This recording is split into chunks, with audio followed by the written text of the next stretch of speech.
My name is Damodaran, Associate Professor, Department of Automobile Engineering, Bharat Institute of Higher Education and Research. I'm going to take principles of management and organizational behavior. Unit 5. Principles of management and organizational behavior. We're going to cover 5th unit. That in 5th unit we have groups. What is group? Formal groups, informal groups. We have kind of groups. So what is group? Okay, 2 or more individuals. So interacting and interdependent. Who has come together to achieve organizational goals?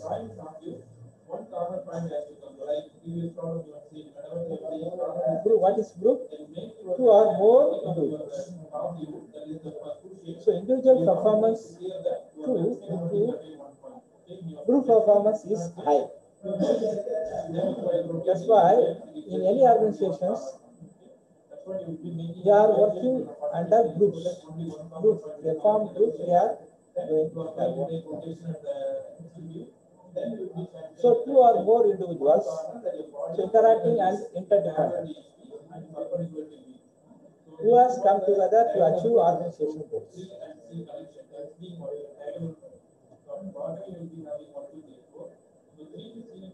Classification. We have groups. Classification is formal group and informal group. In formal group, we have command group. Relatively permanent.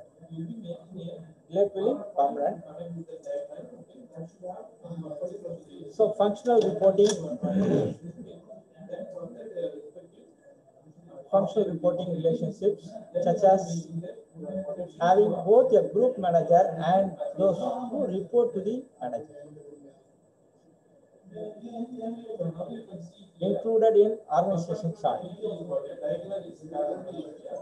Example, a manager and his immediate subordinate. Okay, right? Listen, you understand this. Formal group. In that formal group, command group. So these are relatively permanent. So functional reporting relationships, such as having both a group manager and those who report to the manager, included in organization chart. Example, a manager and his or her immediate subordinate.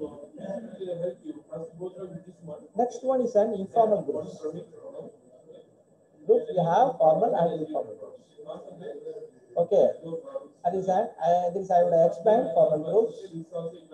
Now you can see informal groups. So created by mutual alliances. Okay, not formally structured. So not organizationally determined.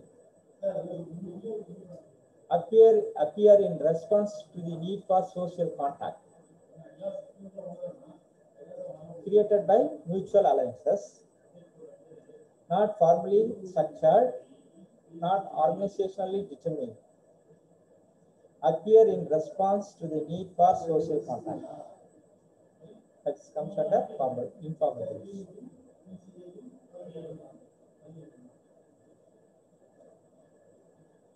Next one, you can see that external factors influence on group processes. External factors influencing on group processes. One is organizational overall strategy.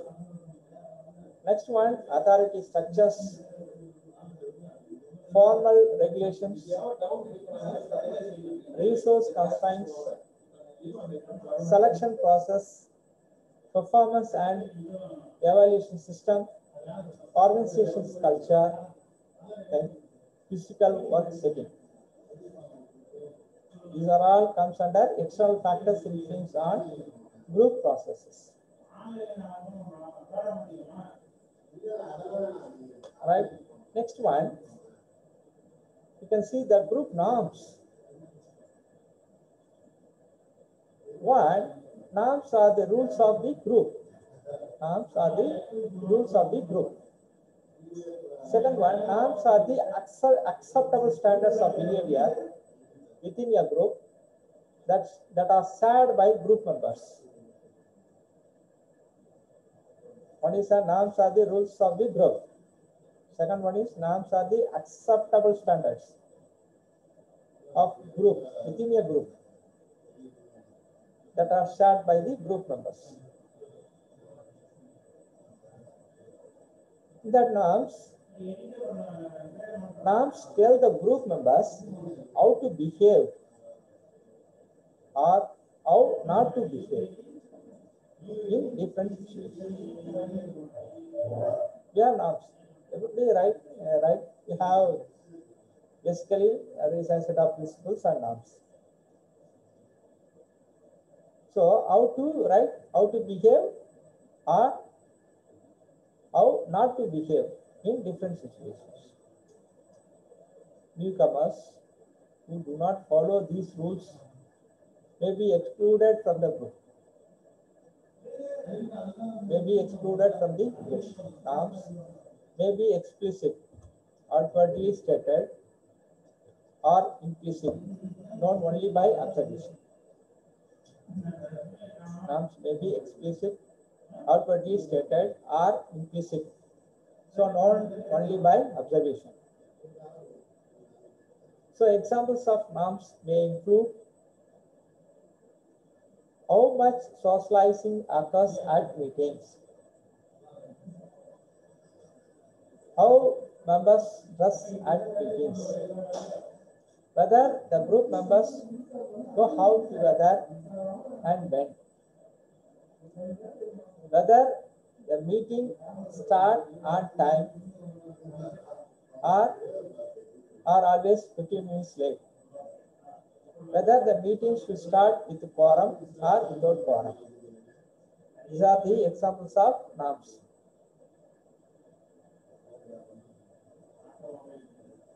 Norms, next slide I can continue. Norms may be positive by exerting a sense of order, but they can be negative or cause uncomfortable exclusion from the group. It is a leader's job to try and change some of the negative group norms and to help newcomers understand positive ones. Okay, so norms may be positive by exerting a sense of order, but they can be negative or cause uncomfortable exclusion from the group. It is a leader's job to try and change some of the negative group norms and to help newcomers understand positive ones. Now, let's see that intergroup relations. Intergroup relations. It refers to both individual interactions involving members from different groups and the collective behavior of groups in interactions with other groups. Alright, just you can watch again. It refers to both individual interactions involving members from different groups and the collective behavior of groups in interaction with other groups at either the intra or inter-relations, the inter-organizational level. Intra, inside and outside. Inter-organizational levels. Okay. So next one, intergroup relationship. How do you mean intergroup relationships? So intergroup relationships between different groups of people range along a spectrum between tolerance and intolerance. Intergroup relations. The relations between different groups of people. So range along a spectrum between tolerance and intolerance.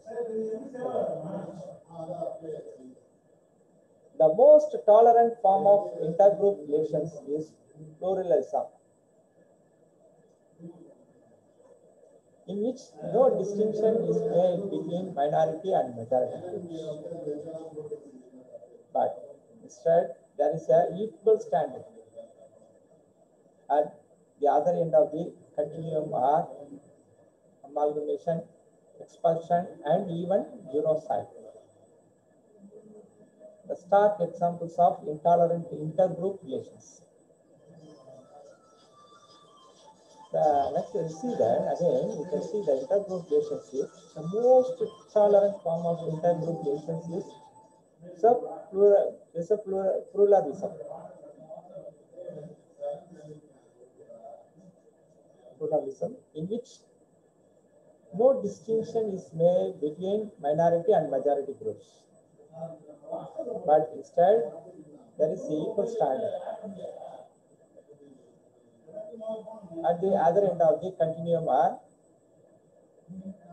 amalgamation, expulsion, and even genocide.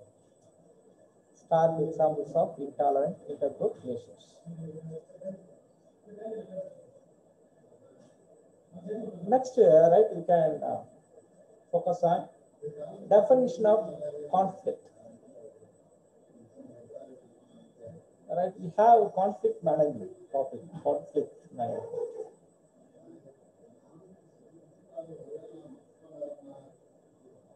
Definition of conflict, as we see, according to Follett, conflict is the appearance of difference of opinions, of interests.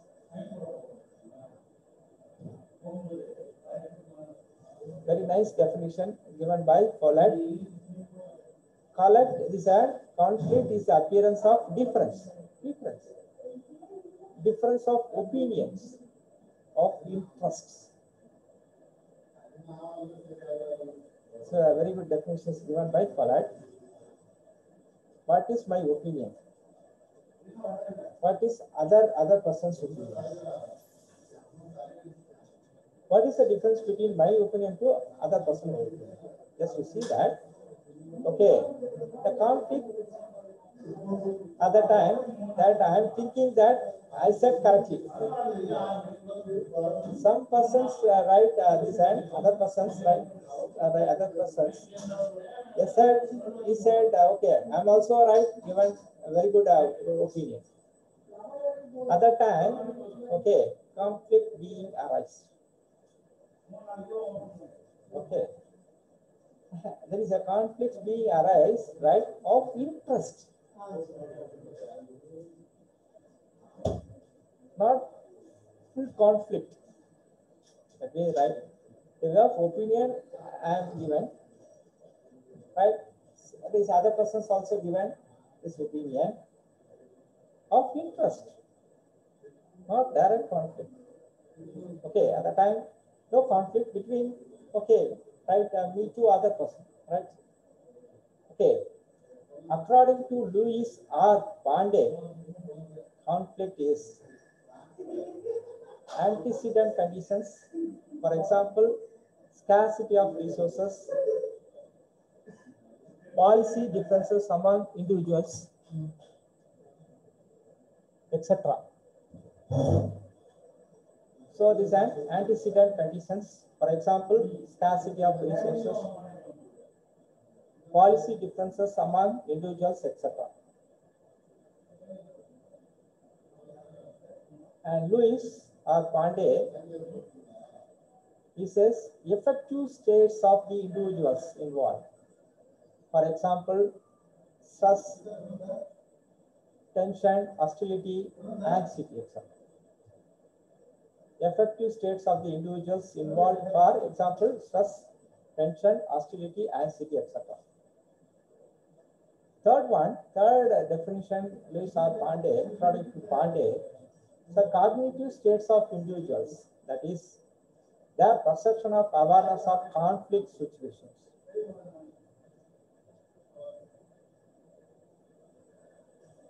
And fourth, right, for this and fourth definition, okay, conflict is changed behavior ranging from passive resistance to overt aggression. Changed behavior ranging from passive resistance to overt aggression. These are the right definition of conflict given by Louis R. Pandey and Poland.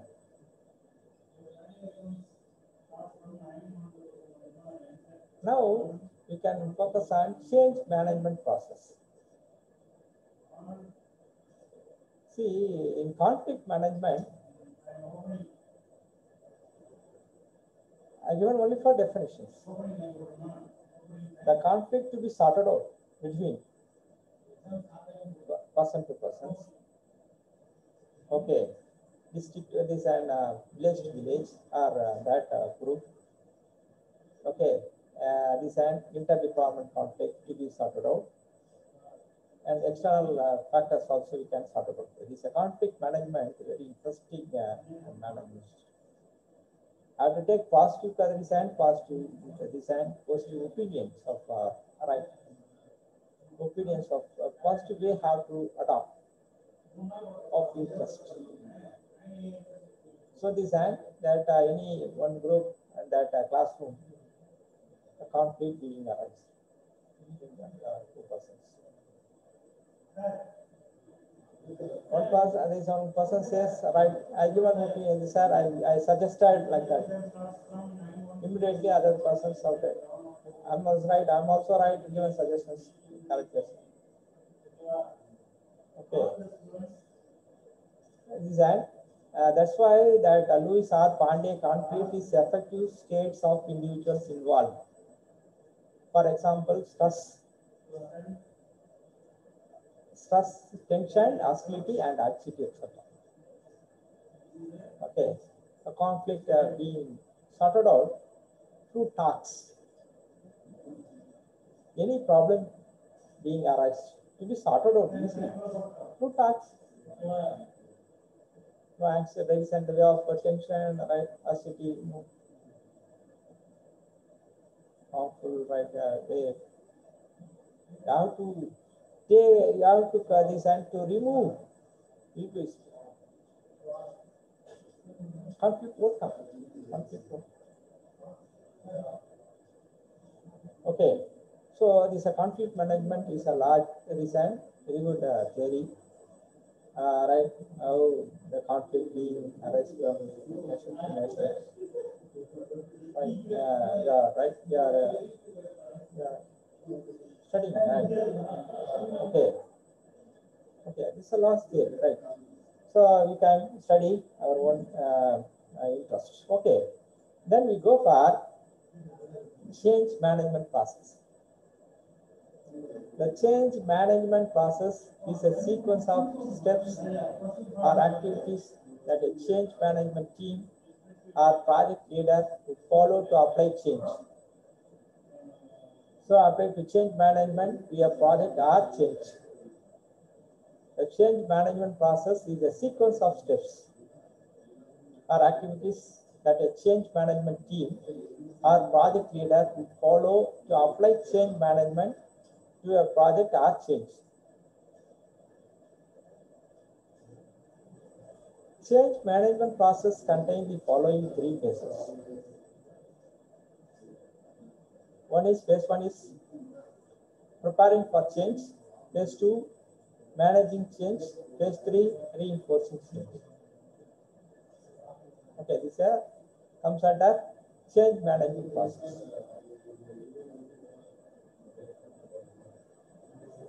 There is a phase 1 is preparing for change. In preparing for change assessment, identifying the problem, data collection, data analysis, strategic determination. Okay. Identifying the problem. how to identify a problem, preparing for change. Okay, so opportunity that necessitates change symptoms. So in data collection, gathering structural, technological and people information and the effects of these elements on the process. Data collection. Once you identify the problem, that problem, have to take data. Preparing for change management. There is an assessment. Okay, what we are, right? Suppose one assignment, suppose assigned by someone. Okay, so what to do? First of all, right, to find, design to identify the problem. Data collections. With respect to problem, data to be collected. Then, once data collection is over, next step is data analysis. The data analysis summarizing the data, advantages, disadvantages, any risk is there, and consequences. To be summarized, this analyzed. Okay, data analysis, right? Through a data analysis, right? And what is advantages, right? You see that the disadvantages, what is the risk, right? You have to take, the consequences is there. You start it off. A strategic determination. Next, right? After the data analysis over, next one is a strategic determination. So identifying possible the solutions. Is there any barriers or strategies? Identifying possible solutions. Strategy that academic analysis, right? I have to conclude. There is a solutions you have to write. Is there any barriers is there? Is that strategy? Suppose right based on that strategy. Right? So decide if the change is necessary. Once right, change management, after you can decide if the change is necessary according to determination. So make others aware of the need for the change. Make others aware of the need for the change. Next one, make others, okay, next one, SWOT analysis. And basic four forces models. Environmental forces, organizational forces, task demand, personal need. Okay, so environmental forces, organizational forces, task demand, personal needs. Next we go for organizational resistance. In organizational resistance, threat to establish power relationship, threat to establish resource allocations. Next one is a structural inertia. It's a limited focus of change, group inertia, organizational resistance. In organizational resistance, we have threat to establish power relationships, threat to establish resource allocations, structural inertia, limited focus of change, group inertia. So comes under organizational resistance. How to overcoming resistance to change? Overcoming resistance to change. Okay, so overcoming resistance to change from education and communication,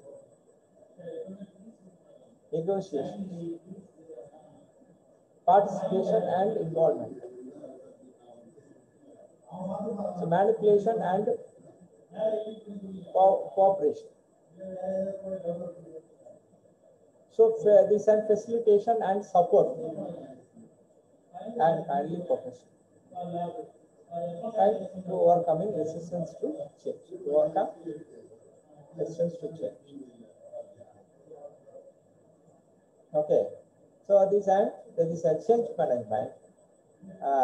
In that, overcoming resistance changes, education and communication, negotiation, participation and involvement, manipulation and design, cooperation, facilitation of support and cohesion. Okay. So I covered change management, then conflict management. There is a group norms, external factors influence on group process. There is an classification of group, parties group. Okay, so this comes under fifth unit of right, fifth unit in the principles of management and organization behavior. Okay, I'm happy, right? I covered the unit in organization. There is a principles of management and organization behavior. Okay, thank you.